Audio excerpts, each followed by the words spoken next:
Ooh, hey. Good morning, good evening, good afternoon, whatever time it is, wherever you are. I just woke up not too long ago and I had the splendiferous idea to share 5 of my highest ranked issues with being a nomad slash doing van life.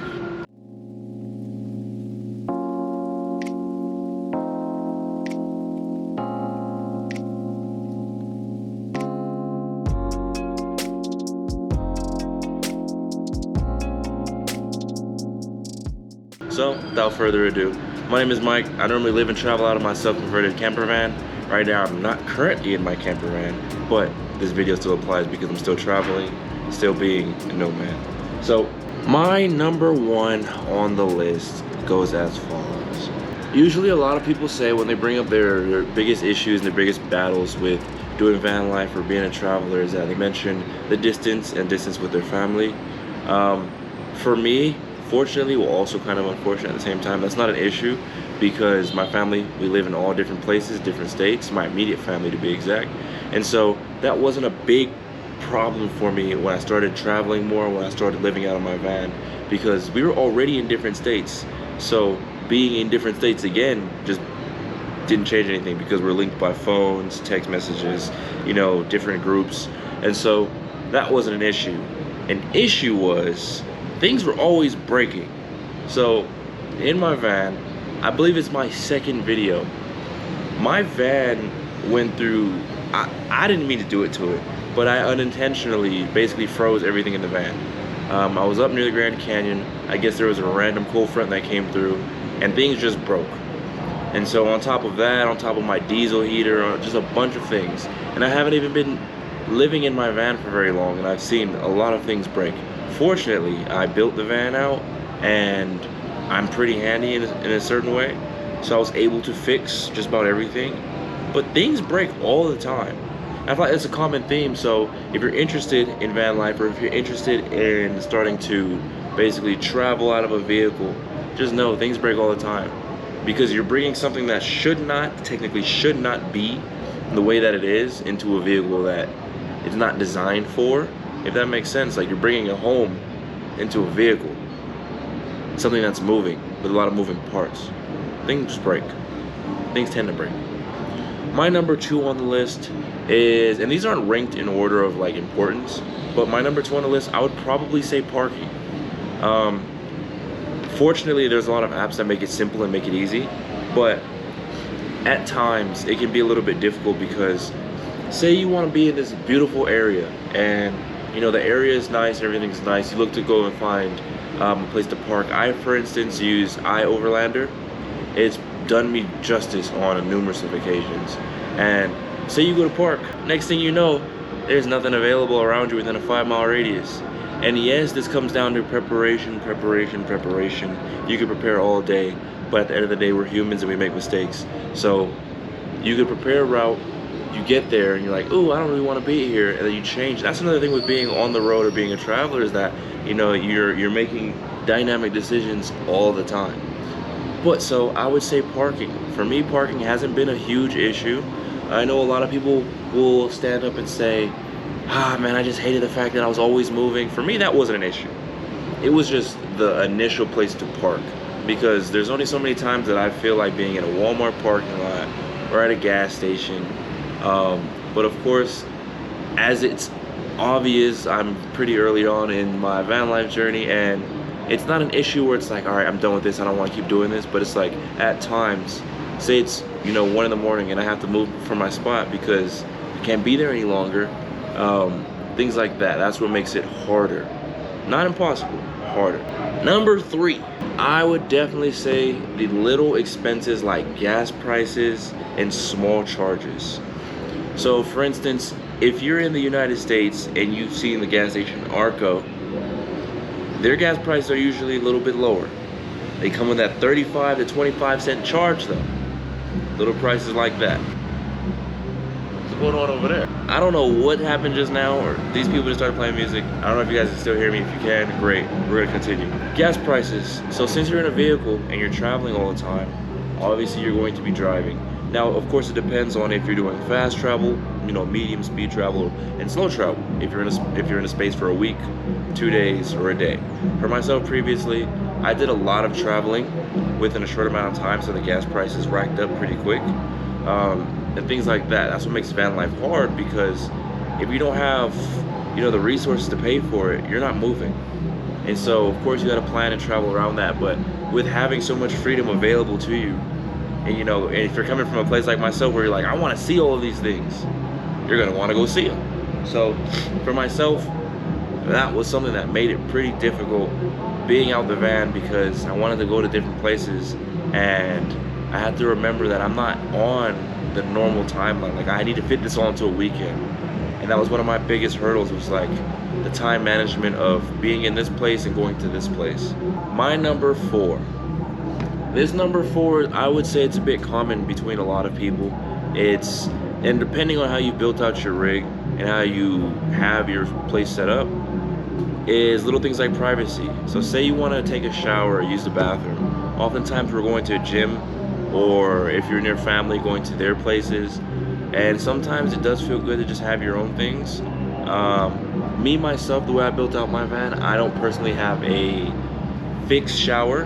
I have a, you know, outdoor shower, and then I have a situation inside as well, but I don't necessarily use that, because to use it you're gonna have to be using your own water, and that's just not something I brought myself to do because I haven't needed to. But privacy, you're in a vehicle, so you're always just about exposed, so it's pretty difficult to find privacy. And I could say that that's been a big issue for a lot of people from a lot of reviews that I've seen, because just like yourself, if you're watching this video, you're interested in van life, if not already doing it. Your life is on blast 24/7. You open your sliding door, you open your door, you know, you open the back doors, whatever kind of rig setup you have, your life is right there on blast. People are seeing directly into your house. And that's something from one of my first videos where I'm like, oh, I gotta get used to this. I had my sliding door open. I'm like, people can see into my crib. So that's always a big change, and that's something that, you know, a lot of people talk about, and it is huge. Privacy, I mean, you want to feel safe, you want to feel comfortable in your own home, in your own space. So it is huge. You know, it's something that you want to focus on, something that you want to prioritize, because I mean, you want to be comfortable. My number 5 on the list. Now, of course, this isn't in any specific order, but my number 5 on the list is structure. Now, with having so much freedom available to you, depending on the way that you've structured your life, if you have a full-time job, if you have a part-time job, if you have responsibilities, if you have, you know, kids, a dog, or pet, you know, something like that, your structure is going to look different. But if you have none of that, for instance, like myself, your structure is up to yourself.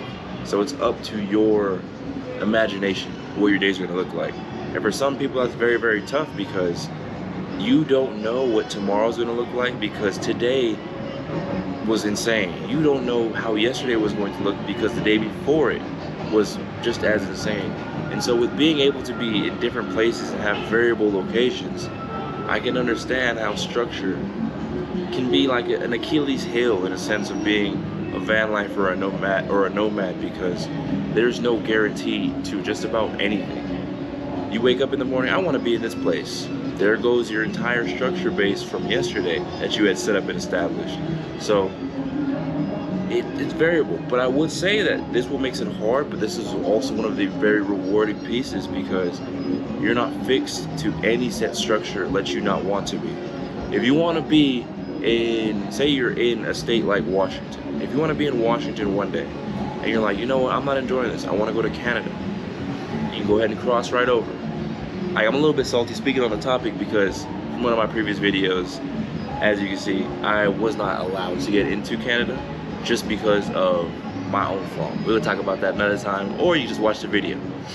But things like that, right, where you have structure. And so for me, myself, fortunately, I've been out of university a while, and that's where I had originally ran into that initial hump of like, I have no structure in my days, and I started developing it for myself. That's where I started that. So I fortunately don't have that issue anymore, but I can understand a lot of people having that issue, because it's just hard to know what you want to do all the time. And if you're pretty indecisive, then yeah, you're just freestyling. And that's the way that I would say that I travel. It's a big old freestyle. And it's been very rewarding because in a sense, I'm not locked to one schedule. I'm not locked to one plan. I'm not locked to one location. And that's one of the beauties of being in van life or doing van life, or being a nomad in general, is that you have the freedom to roam. And there's nothing wrong with that. So, again, like I mentioned, these aren't in any specific order. If my hands are ashy, oh my days. It's a consistent. If you see this video and you want to help a brother out, just bless me with some lotion. I don't know what's going on. But basically, these aren't in any particular order, but these are my top 5 things that have made van life pretty difficult. So starting with number 1, in a sense, fix parts and pieces, especially if you built out your rig the way that I did, with things being bolted to walls, bolted down to the floor. Things break, because some things that are meant to be rigid aren't meant to be flexible. For instance, cabinets, they're meant to be rigid, in place. They're not meant to be flexible. So things do break. Number 2, parking, which is, this one's a pretty common one between anyone who's doing van life or RV life or car, living out of their vehicle. We're just gonna call it all just being a nomad. That's pretty normal. Gas prices, number 3. Depending on where you're at, I started in California. Gas prices were disgusting when I started moving around, so I had to get up out of there. So gas prices and small charges and costs that are, you know, like maintenance costs, because you're in a vehicle driving it more than it's usually supposed to be driven, depending on your travel, of course. Number 4, little things involving privacy in the restroom, taking showers. If you're not a big fan of public, I was gonna say public nudity, but that was gonna be crazy. If you're not a big fan of public showers, it might be a bit difficult for you if you don't have your own fixed shower. And if you have your own fixed shower, now you have another issue of figuring out how much water you're using and how much water can last you for the week. So they're not huge things that make it impossible. They just make it a little bit more challenging. And then last but not least, number 5, structure. So in terms of structuring your day, structuring your hours, structuring how you eat, how you sleep, where you park, all of these things, structure in itself. I'm like, this is the overarching theme, structure. It is a beast of a task. And sometimes can leave you mentally drained, but other times having a structure or no structure can be very helpful. If you like this kind of video, feel free to let me know. Go ahead and just drop down a comment in the comment section down below if you want to hear more about my perspective on things. Go ahead and leave a like and subscribe if you want to see more content from your boy. There's much more to come. There's a lot of more adventures that I plan to take, and forgive me, it's a little bit noisy. I don't know what's going on outside. Looks like they're about to get started with something. But if you want to see more out of me, just let me know. Keep following, keep subscribing. I hope you guys stay good. I hope you guys stay blessed. And I will see you guys on the next one. Ciao.